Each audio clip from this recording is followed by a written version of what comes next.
आने वाली किस्त में कहानी एक नए मोड़ पर पहुंचती दिखाई देगी, जहां आयरा और कामयार के बीच चल रही खामोश लड़ाई अचानक फिर से भड़क उठती है। कामयार, जो कई दिनों से आयरा की ठंडेपन और बढ़ती दूरी से अंदर ही अंदर टूट चुका है, एक बार फिर इसके सामने हाथ जोड़कर आखिरी मौका मांगने आता है और वादा करता है कि वह सब ठीक कर देगा। मगर आयरा के दिल में जमा गुस्सा और चुभन अब इतनी गहरी हो चुकी है कि वह इसकी किसी भी बात पर यकीन करने को तैयार नहीं। वह सख्त लहजे में कह देती है कि कामयार सिर्फ अपने फायदे के लिए अच्छा बनने का ढोंग करता है और इससे कभी कुछ ठीक नहीं होगा। कामयार की बेबस आंखें उसके टूटते हुए हौसले को बयान करती हैं, लेकिन इसकी कोशिशों के बावजूद आयरा की नाराजगी में कोई कमी नहीं आती। उधर आयरा के वालिद भी अब सब्र खो चुके हैं। वह आयरा को सामने बिठाकर साफ कहते हैं कि वह एक फैसला करे। क्या वह कामयार के साथ जाना चाहती है, घर में रहना चाहती है, या इस रिश्ते को हमेशा के लिए खत्म कर देना चाहती है? आयरा खामोश रहती है। उसकी चुप्पी इस बात का सबूत है कि वह अंदर से बुरी तरह बिखर चुकी है। वह कामयार से दूर रहना भी चाहती है, उससे लड़ती भी है, लेकिन अजीब बात यह है कि कभी कभी वही कामयार उसे बातों में खींच लेता है। उसका कंफ्यूजन बढ़ता जाता है, क्योंकि उसका दिल मानने को तैयार नहीं कि वह इस रिश्ते को हमेशा के लिए खत्म करना चाहती है। कहीं न कहीं अभी भी कामयार के लिए एक कोना बाकी है। फिर भी वह यह मानती है कि कामयार की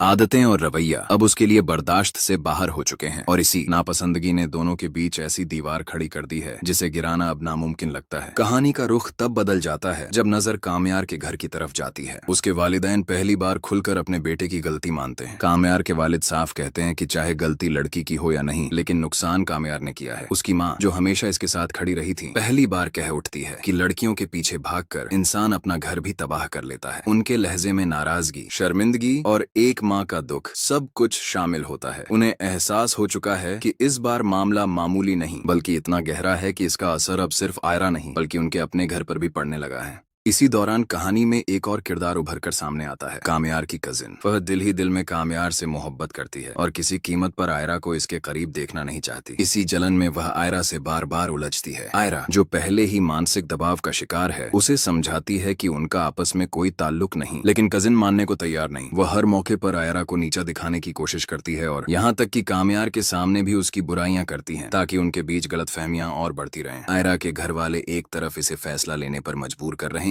जबकि दूसरी तरफ कामयार के वालिदैन भी इस रिश्ते के अंजाम के बारे में सोचने लगे हैं। मगर सबसे दिलचस्प बात यह है कि तमाम टकराव, जलन, दबाव और बेचैनी के बावजूद किसी को नहीं पता कि आयरा क्या फैसला करेगी। क्या वह कामयार को हमेशा के लिए छोड़ देगी? क्या कामयार सच में बदल सकता है? क्या उसकी कजिन और बड़ी दरार पैदा करेगी, या कहानी अचानक एक बिल्कुल नई दिशा लेगी? इन सवालों ने दर्शकों की बेचैनी और तजस्सुस को और बढ़ा दिया है, और अगली किस्त का इंतजार और भी रोमांचक बना दिया है।